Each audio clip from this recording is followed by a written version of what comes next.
Olá, sejam muito bem-vindos, muito bem-vindas a mais um podcast Descompressão Corporativa. Hoje nós vamos falar de um tema muito gostoso, um tema que a gente conversa muito até nas redes sociais, e hoje a gente vai aprofundar um pouquinho isso aqui. A gente vai falar com Ricardo Balsimelli. Ele é médico, especialista em medicina integrativa. Ele trabalha com a Ayurvédica, Ayurveda também. Acho que depois você explica a diferença para a gente aqui. Trabalha também com ortomolecular. E eu esqueci mais alguma coisa. Com medicina chinesa. Com medicina chinesa. Sou instrutor de Mindfulness. Instrutor de Mindfulness, que aliás, eu já vou me inscrever no curso dele de Mindfulness. Então, Ricardo, muito obrigada por você estar aqui, muito bem-vindo. Eu que agradeço o convite, Adriana. E aí, assim, fiquei muito curiosa, porque o assunto, né, que você trabalha, eu acho um assunto delicioso. É um assunto que, ao mesmo tempo que a gente está trabalhando, a gente está se desenvolvendo. Né? Tem muita coisa a ver com o meu trabalho também, né? Quando a gente trabalha com autoconhecimento, passa por nós esse autoconhecimento, né?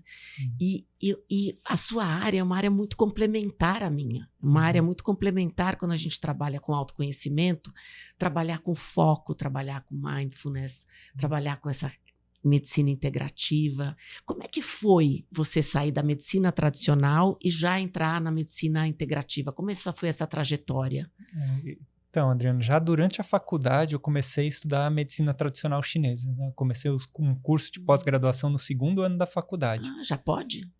Poder não pode, né? Mas a gente dá um jeito de conseguir fazer. Tá. Tanto que quando teve a aula inaugural, o meu professor de bioestatística na época convidou a turma, né, do segundo ano da faculdade para assistir a aula inaugural. Eu assisti e pedi para ele. Falei, nossa, tem como eu continuar assistindo as aulas da pós?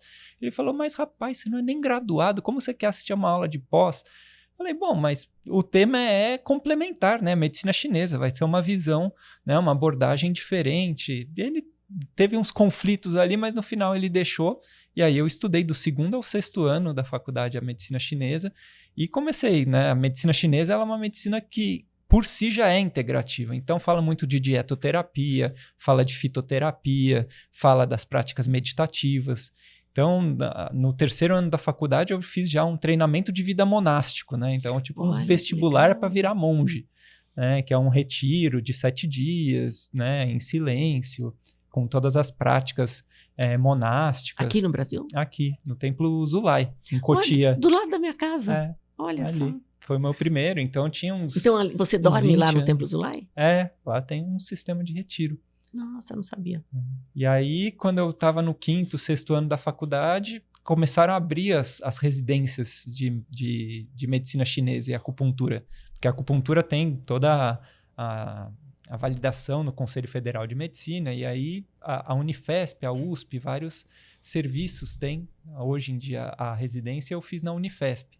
Que ótimo. E aí, meu último estágio da residência era um estágio optativo, e aí eu falei que tinha interesse de ir para a China.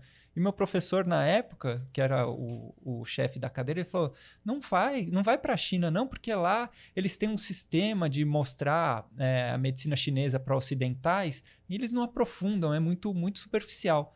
Tenta ver outro convênio da Unifesp para você fazer de estágio. Aí teve a medicina tibetana, né? O instituto do Dalai Lama, onde eles estão exilados, em Dharamsala, na Índia, é conveniado com a Unifesp. E aí eu passei um mês no Hospital de Medicina Tibetana. Que legal! E a medicina tibetana ela mistura a medicina tradicional chinesa com a Ayurveda, que é a medicina tradicional indiana. Até geograficamente, o Tibete fica entre a Índia e a China. Sim. Então teve uma confluência das sabedorias. E aí eu cheguei no Ayurveda. Então comecei a estudar o Ayurveda. E você vai, né, nesse processo. Então, eu fazia os tratamentos com acupuntura, com os fitoterápicos, e eu via que mesmo assim, se não tratasse a mente das pessoas, né, você podia fazer a intervenção metabólica que fosse. Se a mente da pessoa não fosse trabalhada, ela continuava entrando em padrões de adoecimento. Aí eu fui fazer um curso de instrutor de meditação Mindfulness. Porque eu falei, não adianta eu saber fazer pontos de acupuntura, massagem, fitoterápicos, orientações alimentares, se a mente da pessoa continua com um padrão, né, insalubre. E ela vai ter hábitos insalubres se a mente dela estiver desorganizada. Então, eu fiz o curso de Mindfulness e hoje eu estou com uns estudos, né, da psicoterapia assistida com psicodélicos também. Muito legal.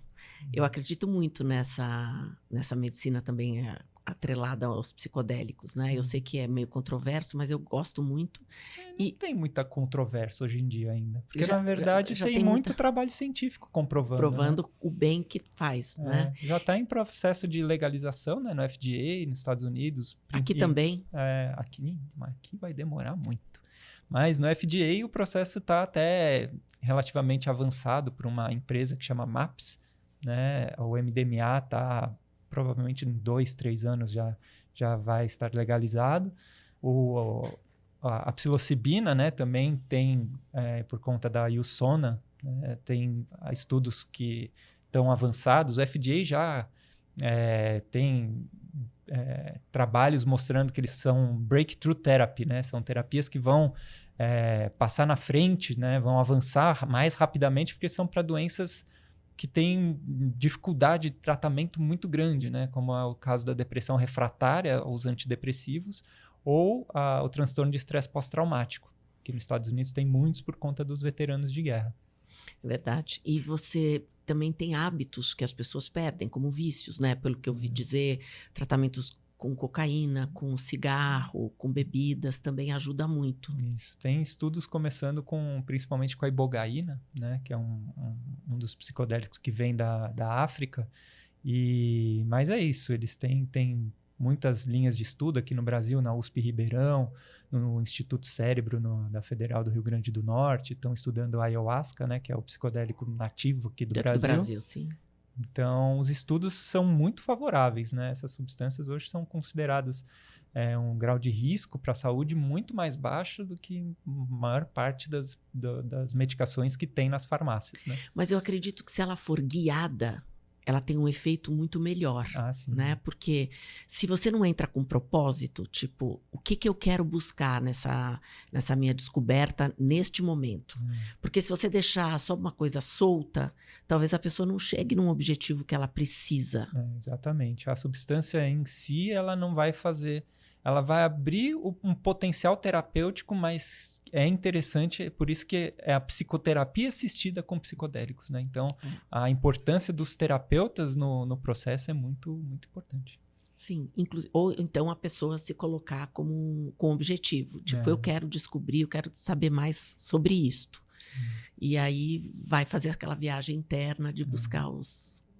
Exatamente. Que nem sempre os caminhos são muito claros, porque a abertura para o inconsciente pode começar a emergir muitos processos simbólicos, né? E não necessariamente vai trazer aquilo que você direcionou 100%. Por isso que a psicoterapia vai trabalhar, né, esses símbolos, essas imagens que forem surgindo, essas experiências, para que comece a trazer sentido para a experiência. Mas todos os trabalhos de neurociência mostram a conectividade entre áreas cerebrais, a atividade de receptores de serotonina, né, os receptores 5-HT2A, gerando aumento de neuroplasticidade. Todo esse processo neuroquímico é muito importante para o processo de tratamento das doenças, mas não só isso, né? Então, a associação da psicoterapia é muito importante.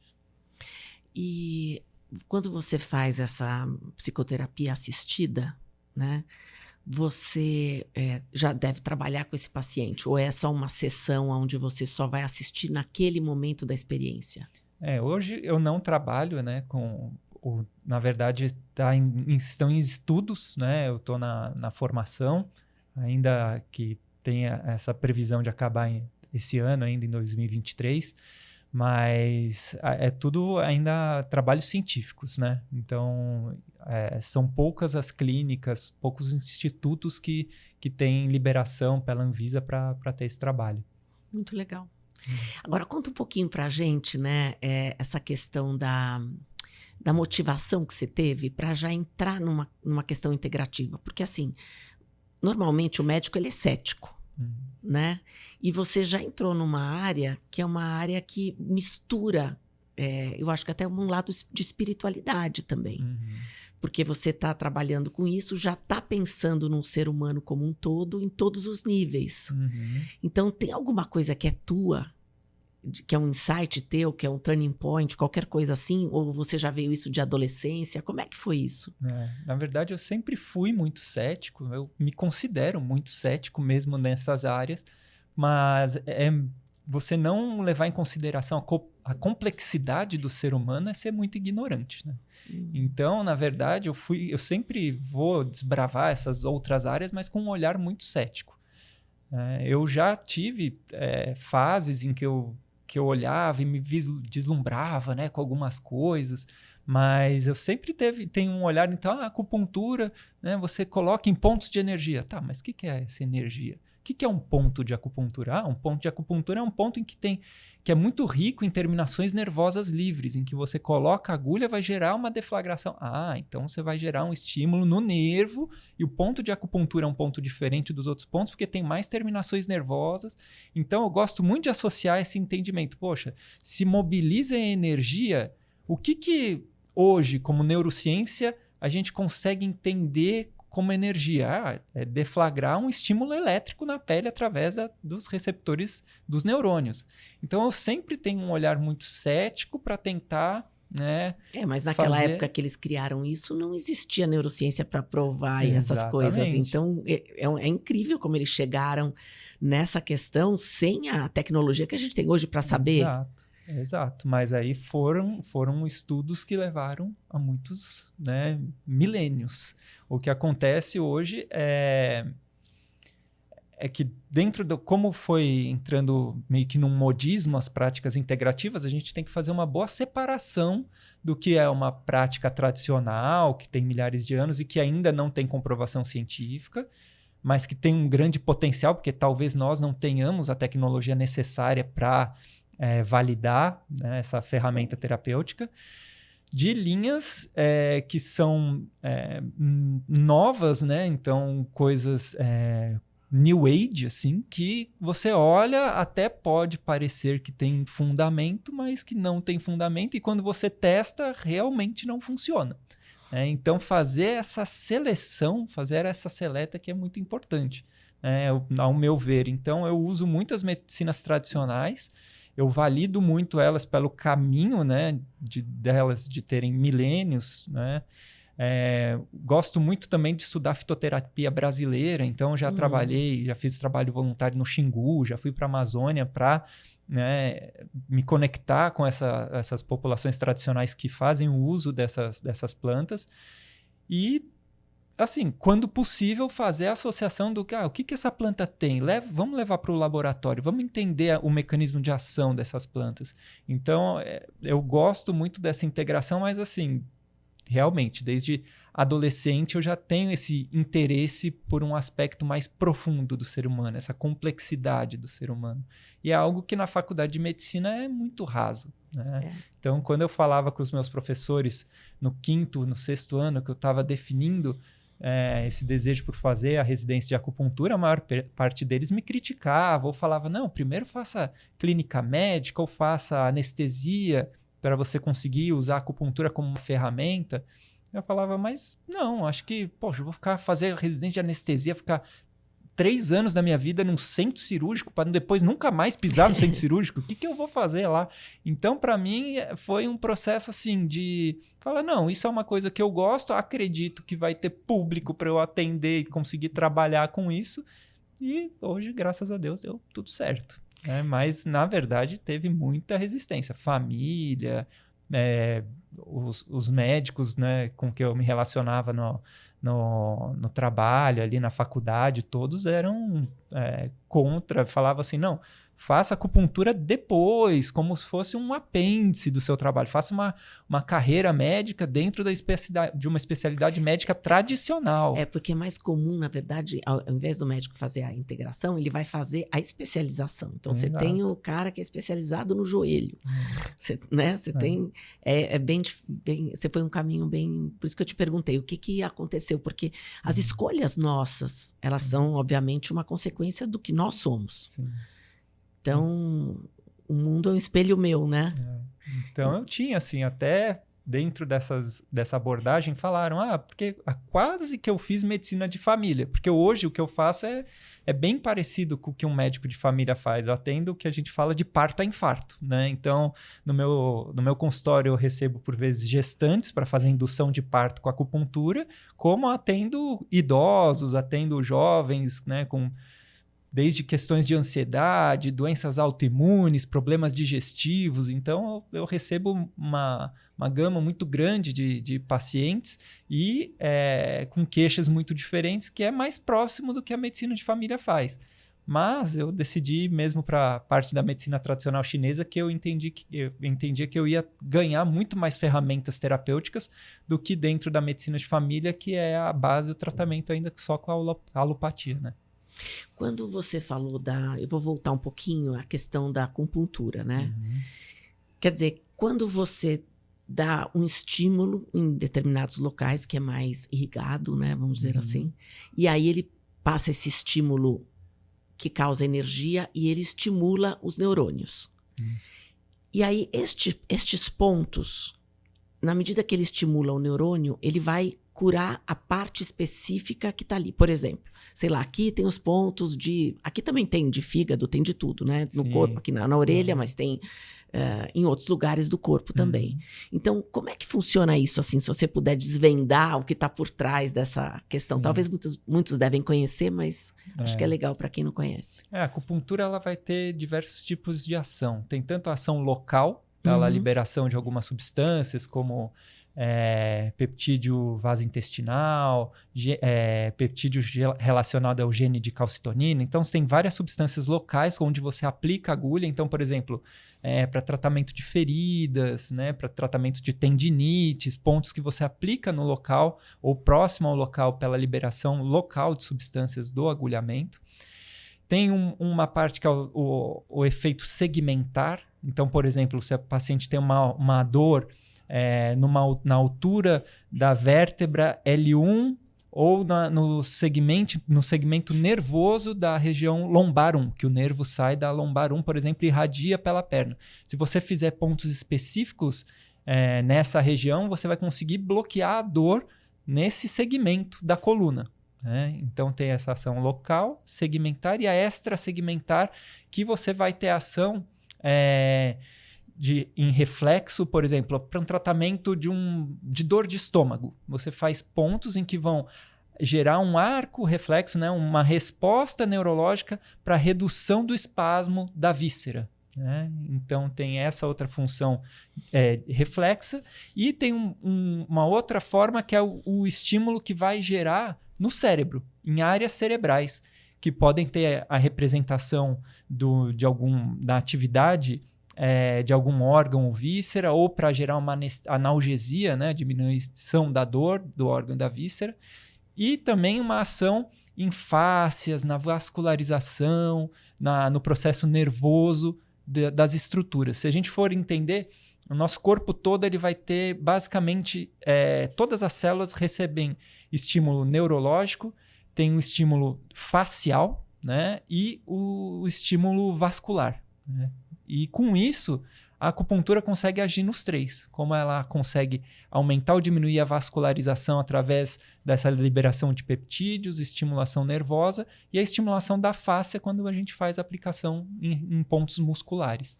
Agora, ela precisa ser quantas sessões para que tenha efeito? Ou varia? Aí depende, né? Tem pacientes que melhoram com poucas sessões e pacientes que demandam mais sessões.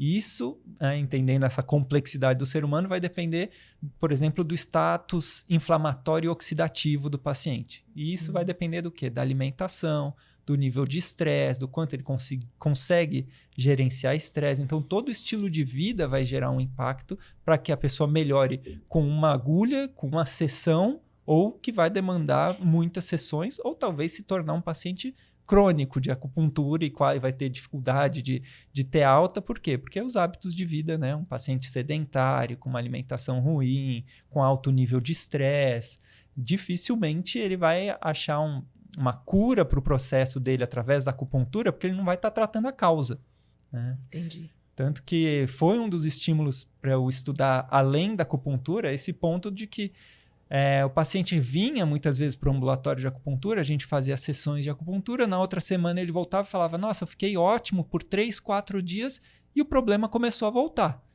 Por quê? Porque não tinha aí, né, trabalhado a raiz do problema. Então é importante esse tratamento como um todo. Quando você fala da raiz, me lembra muito um livro que chama Doença como Caminho.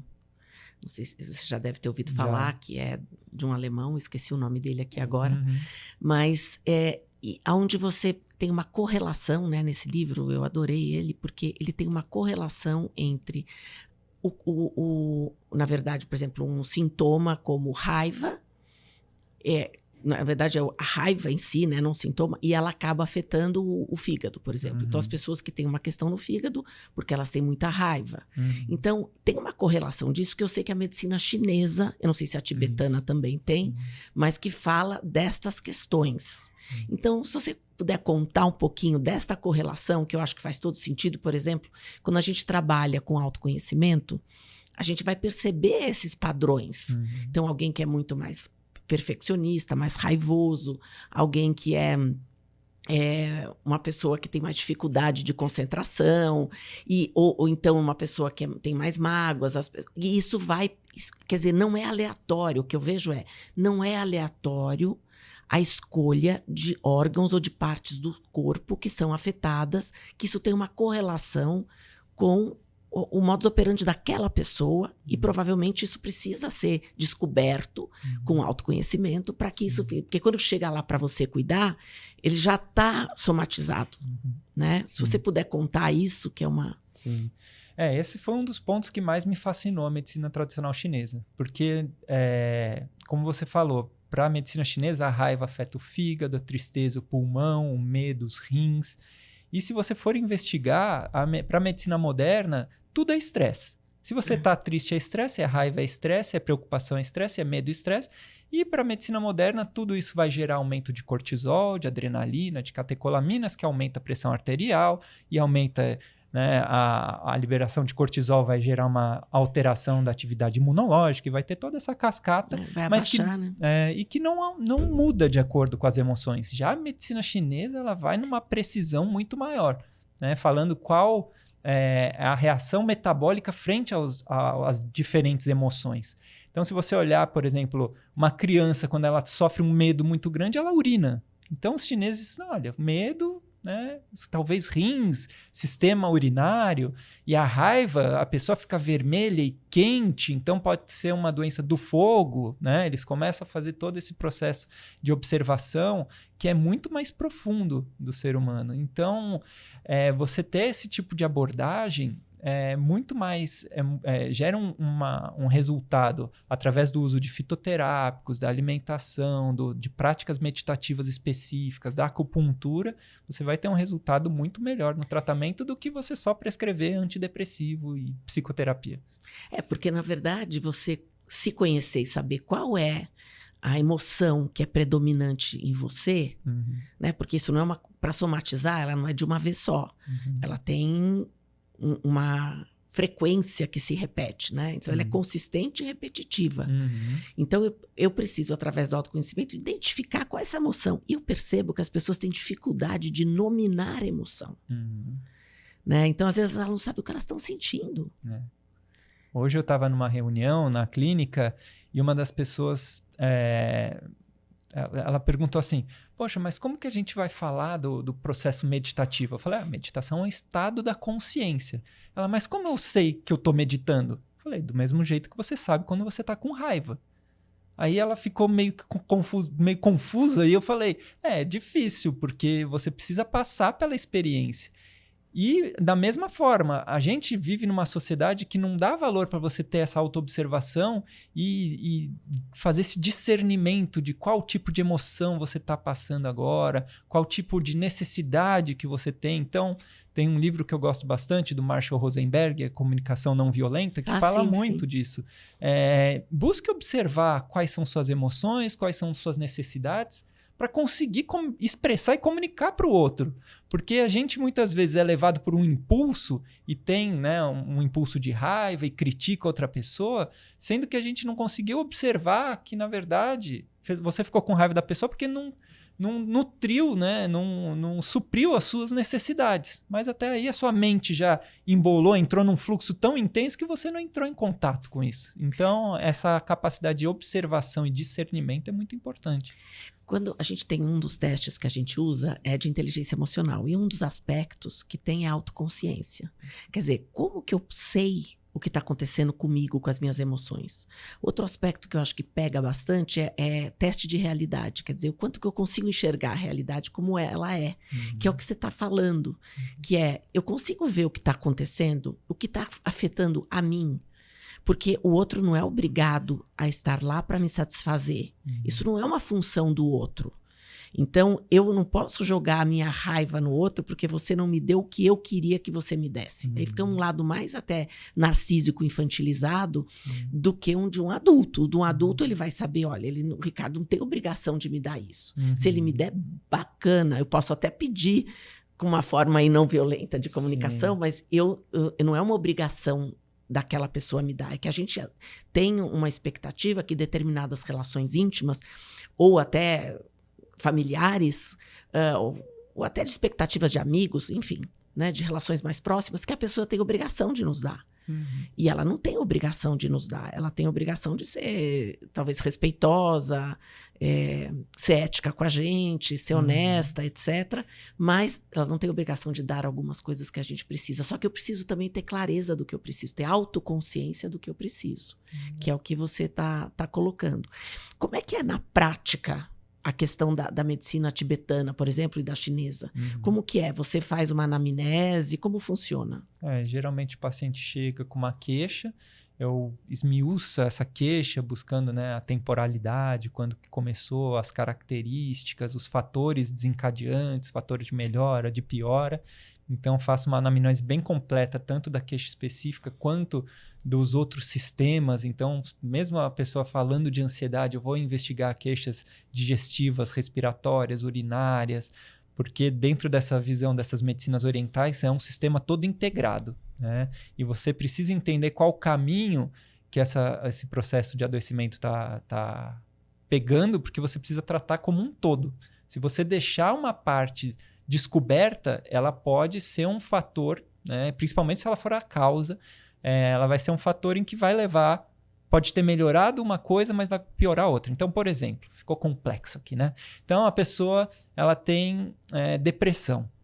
Então, investigando a parte digestiva, a gente vê que o processo intestinal dela, ela tem gases, o intestino dela fica preso e aí solta e tem diarreia, alterna diarreia, constipação e tudo mais. Então, você vê que ela tem uma depressão, mas pode ser que tenha também uma síndrome do intestino irritável. E hoje a gente sabe que tem o gut-brain axis, né? Esse eixo intestino-cérebro. Então é difícil mesmo uma pessoa ter saúde mental com o trato digestivo sem saúde, né? E se ela tem, por exemplo, uma dermatite atópica, aí a gente começa a ver, os processos de pele, a microbiota da pele também é afetada por processos emocionais e pelo que a gente come.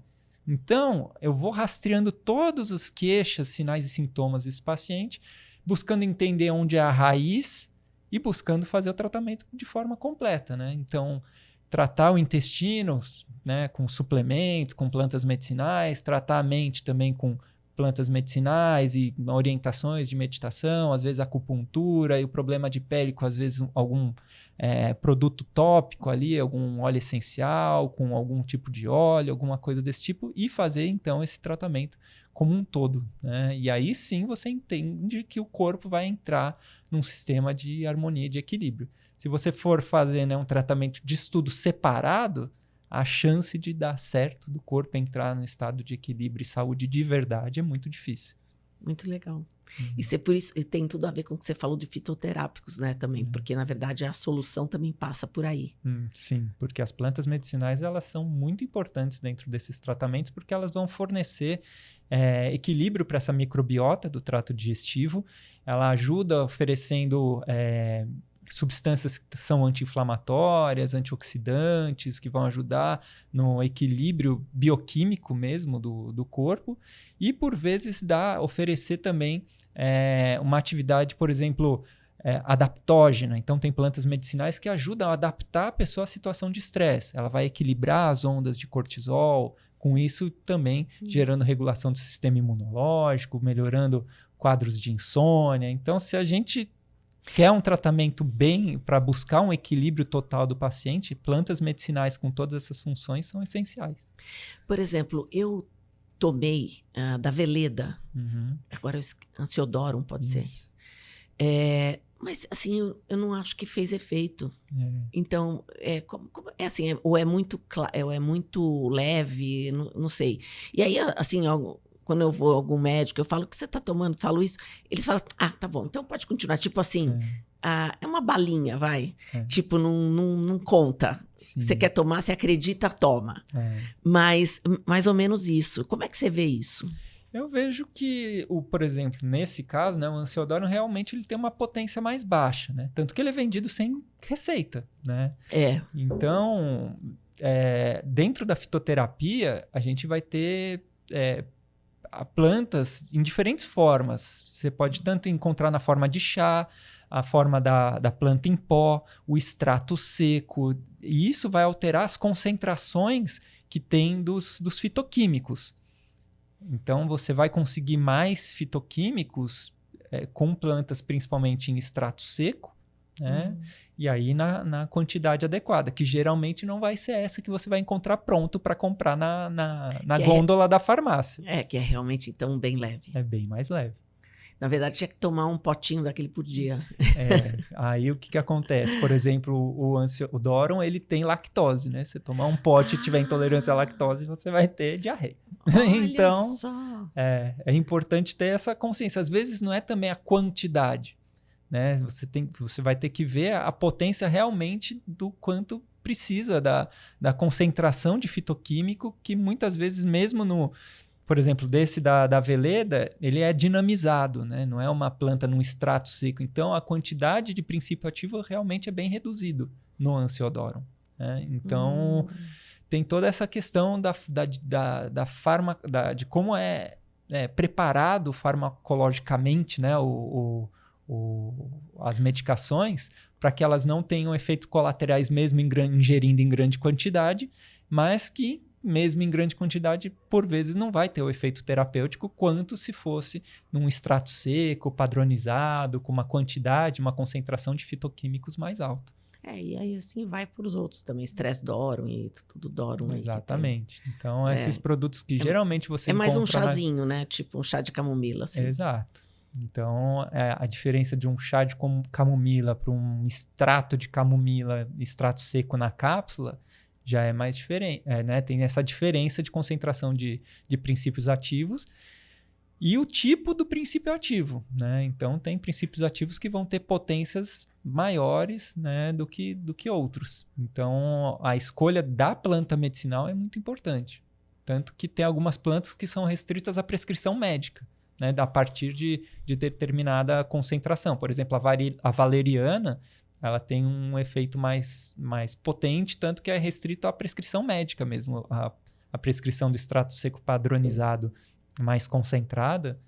Então, essa que vai fazer a diferença entre algo que está na gôndola da farmácia e vai ser mais leve, né, ou algo que vai ter uma potência muito maior. Agora, as pessoas poderiam, se elas soubessem, né, poderiam cultivar essas plantas em casa. Isso não é proibido. Não, isso não é proibido. Mas aí fazer a preparação dessas plantas para ela ter uma alta concentração de fitoquímicos, aí é um pouco mais difícil. Entendi. Fazer um chá, tudo bem, é mais tranquilo. Ele vai dar um relaxamento, mas, por exemplo, para quadros de pânico, ele não vai ser suficiente. Aí você precisaria de um extrato seco padronizado, que é o que eles fazem em farmácia. Ou é o que eles faziam na China, no Tibete, na Índia, que é fazer as preparações mesmo com as plantas medicinais, de secagem, de preparação, que eles chamam de decocção, que é aqueles chás que ficam, né, cozinhando as ervas, fazendo uma decocção por muitas horas. Depurando, né? Algumas fórmulas indianas demoram a mais de 100 dias para ficar pronta, porque eles fazem todo um processo de preparação para exatamente acontecer isso, você potencializar muito o efeito da planta. Que interessante Sim. isso. Nossa, eu não imaginava. 100 dias eu não imaginava. Tem algumas que fórmulas que misturam várias plantas medicinais e que demoram mais de 100 dias para ser preparado. Por isso que daí sim tem uma potência muito grande. Mas esse daí nem vende no Brasil, nem vende em nenhum lugar. É só se você estiver lá mesmo e... Então, por exemplo, minha mãe tem esclerose múltipla, ela faz uso de uma dessas medicações, né? E aí... Dá resultado. Dá resultado positivo. E é isso, a gente faz a compra lá, eles trazem e entregam no Brasil. E memória, que é uma coisa que está todo mundo perdendo ultimamente. A memória tem uma relação também, tem a sua complexidade, né? Pode ter relação com alto nível de estresse. Então, aumento de cortisol, que é neurotóxico e pode causar quadros de excesso redução de memória. informação, que tem muita, todo mundo na rede social e tal, você não consegue gravar tudo aquilo que está lá, e enfim, é natural que não, né? Até é bom para o cérebro que não, né? Exato, o cérebro faz a sua seletividade. Exatamente. Ali. E o que acontece é que você vai conseguir gravar também onde você tem mais atenção. Exatamente. Como estamos, né, numa cultura em que a gente roda o dedinho ali e não aguenta ver mais do que 30 segundos sobre alguma coisa, fica mais difícil, né, de você conseguir sustentar a atenção e realmente captar e guardar as informações. Então tem essa questão cognitiva de foco e atenção e toda uma questão relacionada a estresse, relacionada à alimentação. Então a gente sabe que o neurotransmissor da memória é a acetilcolina. Se a gente não tem uma ingestão adequada de colina, que tem em que alimentos? Tem no tofu, tem na carne, tem nos ovos. Então é importante que tenha essa suplementação, por vezes, de colina, né, para ter uma melhor performance cognitiva e de memória. Então, assim, é isso. É toda uma integração. Como que está a capacidade de foco, como que está a alimentação, como que está o nível de estresse, tudo isso gera impacto na memória. Muito bom. Falando de foco, né, porque foco na verdade, o aprendizado vem como você falou, de eu ter atenção, de ter foco num determinado... Que essa é a tecla salvar do nosso cérebro, colocar atenção, né? Por isso que essa coisa multitask, muitas vezes, treina o cérebro para ele ficar desatento. Exato. Então, como é que você, através... né? Porque para mim está claríssimo todo o processo que você fez, da integração, né?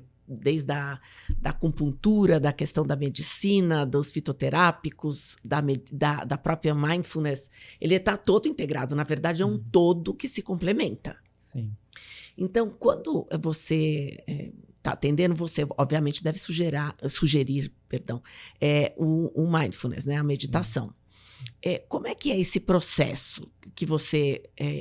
faz? A pessoa começa junto à meditação? Como que é a tua sugestão aí como médico? Então, geralmente eu crio um programa de tratamento para a pessoa, né? De que ela vai ter que talvez mudar a alimentação, começar práticas de meditação, mudar a prática de atividade física. Então eu vejo como que qual que é o mais fácil para o paciente começar? É mudando o padrão de alimentação? É começando uma prática meditativa ou uma prática de atividade física, caso a pessoa seja sedentária? Eu vou começando pelo que é mais fácil e aos poucos, né, de forma gradativa, ela vai mudando os hábitos de vida até entrar, né, em uma rotina adequada para a saúde dela. A meditação ela tem um impacto muito grande, porque grande parte das vezes a gente tem hábitos inadequados porque a nossa mente está desequilibrada. Então, hoje é difícil a gente não saber o que é uma alimentação saudável e aí muitas pessoas comem de forma inadequada como um mecanismo de compensação para o alto nível de estresse. A pessoa muitas vezes não faz atividade física porque ela está cansada e ela tem um ganho secundário de ficar ali, né, num processo de vitimismo e fica ali no sofá e não vai para a atividade física por um cansaço, às vezes um esgotamento mental. Por vezes, a prática de meditação vai trazer um equilíbrio mental, uma redução do nível de estresse, em que ela vai poder pegar essa energia que sobrou por não estar tão estressada e então dedicar à atividade física, conseguir ter uma relação melhor com a alimentação e a partir daí ela ir organizando a rotina, porque uma rotina desequilibrada é sinônimo de doença. Então, eu falo da parte da suplementação que é importante, as práticas como a acupuntura, as massagens, hoje a moda dos detox, que são interessantes, mas assim, se a pessoa não tiver hábitos saudáveis, ela vai voltar a adoecer.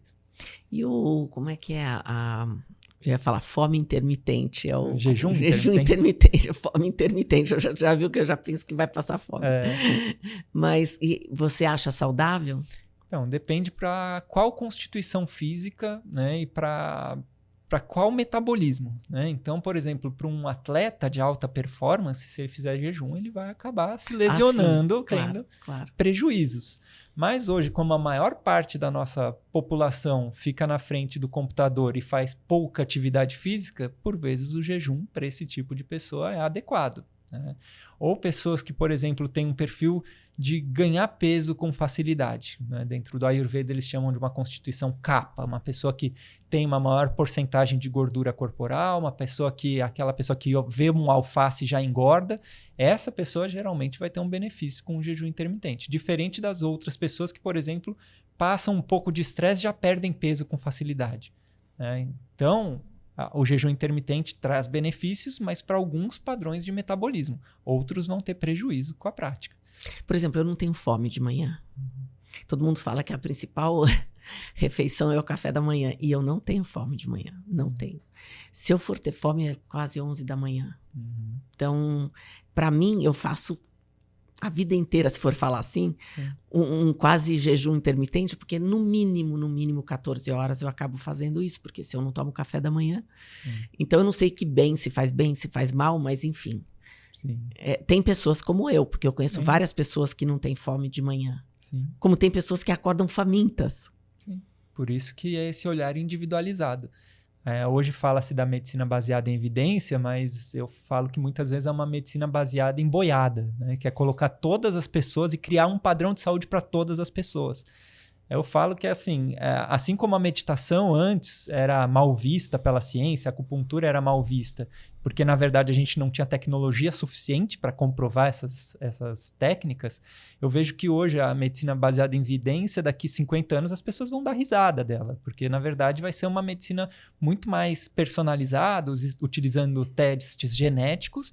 Ou, na verdade, o que a gente vê hoje, por exemplo, tem estudos que chamam de Ayurgenomic, que é ter esse olhar do Ayurveda de individualidade metabólica, só que sem precisar fazer o teste genético, né? Então, você olhar para o paciente e entender a constituição dele e o que faz bem para ele, né? A nossa medicina ainda tem essa visão de o que faz bem, tentar encaixar um molde do que faz bem para todas as pessoas. E isso está fadado ao fracasso, né?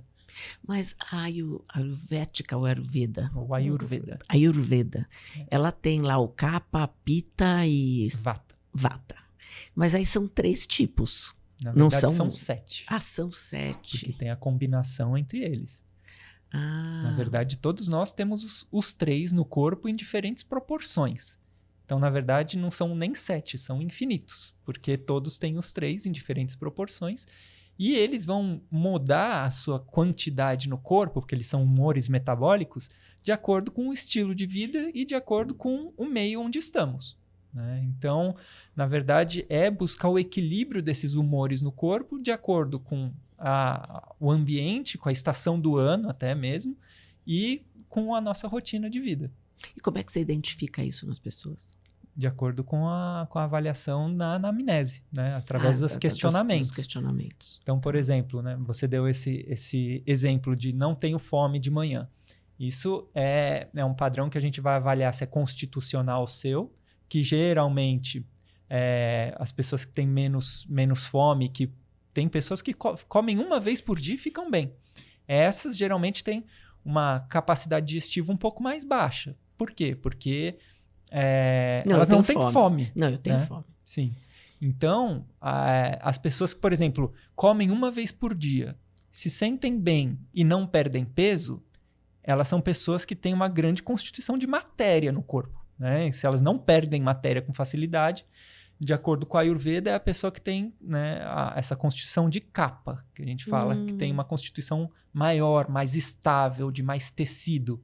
Já a pessoa vata, né, que é essa pessoa que tem uma tendência a catabolismo, a perder tecidos, se ela come uma vez por dia, ela desaparece, né? Ela perde muito peso e muito rápido. Então, a gente vê, não tem como tratar igual essas duas pessoas. Não tem como dar a mesma rotina para essas duas pessoas. Não tem nem como prescrever os mesmos alimentos para essas mesmas pessoas. Então tem a ver com o metabolismo também. Tem a ver tudo com o metabolismo e com a genética, né? Hoje eu estudo a parte de genética também, mas por vezes eu nem preciso do teste genético. Através da entrevista, da conversa com o paciente, por vezes eu consigo chegar, né, a orientações, ao diagnóstico e orientações adequados por estudar essas medicinas milenares, né? Mas quando o paciente tem interesse ou se eu tenho dúvida de alguma atividade metabólica, eu solicito também testes genéticos para fazer uma medicina de mais precisão. Muito legal. Olha, esse papo aqui tá uma delícia, a gente tá quase aqui com 1 hora de conversa, mas eu queria te perguntar ainda uma coisa, antes da gente encerrar aqui.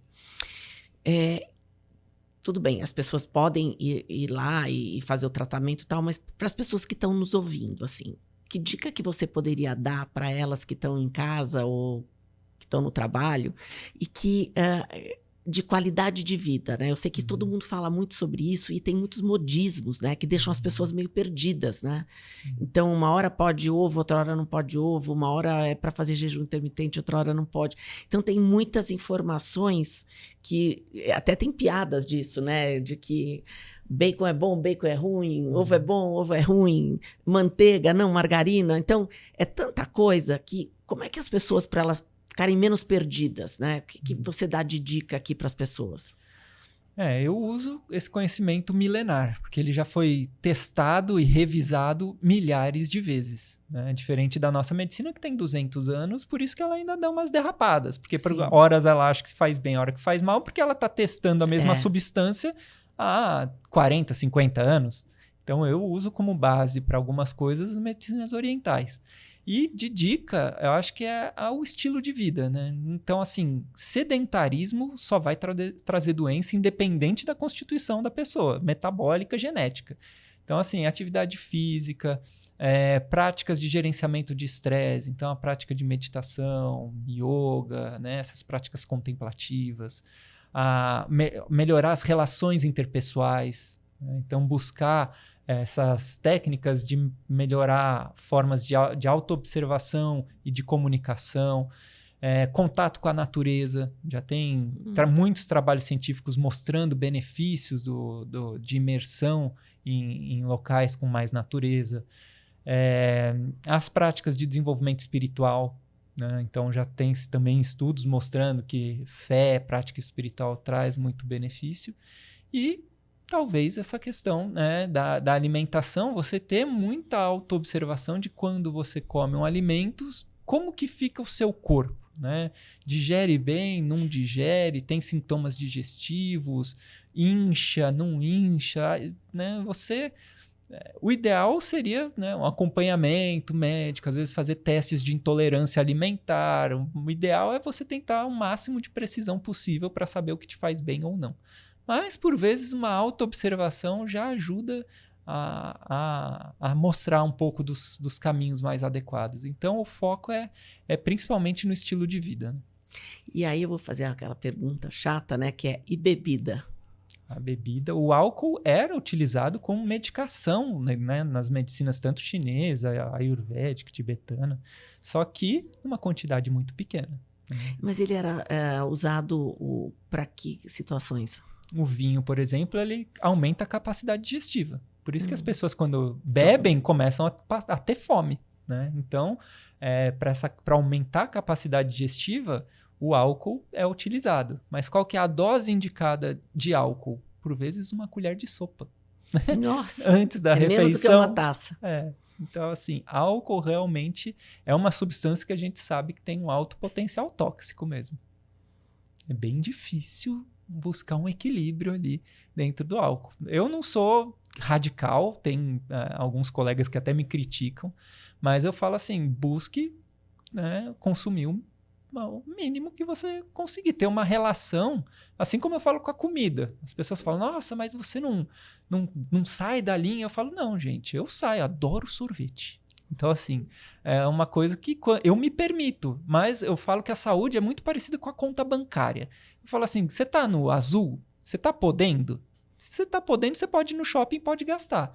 Mas se você tá doente, tá cansado, tá inchado, tá com falta de energia e disposição, é como se tivesse com um vermelho na conta. Não dá para você ir passear no shopping, passar o cartão ali e sair fazendo compra. Então, se você tá bem, assim, se você ticou a maior parte do que é adequado para sua saúde, no estilo de vida ali, na maior parte dos dias, você dá uma derrapada, não tem problema. O problema é você ter sintomas digestivos, problemas metabólicos e querer derrapar. Aí vai piorar, vai desenvolver doenças ou vai piorar a doença que já tem.